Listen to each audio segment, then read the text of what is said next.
vernetztes Fahren. Connected automated vehicles can already communicate efficiently with each other, but the communication between airborne and ground traffic is not standardized.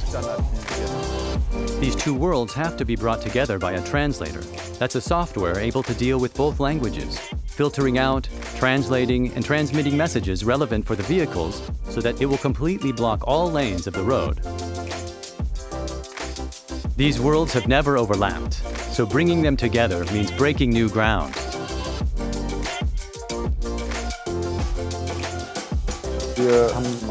We had our airborne drone. However, our application focuses on the helicopter. What the police or fire brigade would do, we can now handle with the rescue helicopter.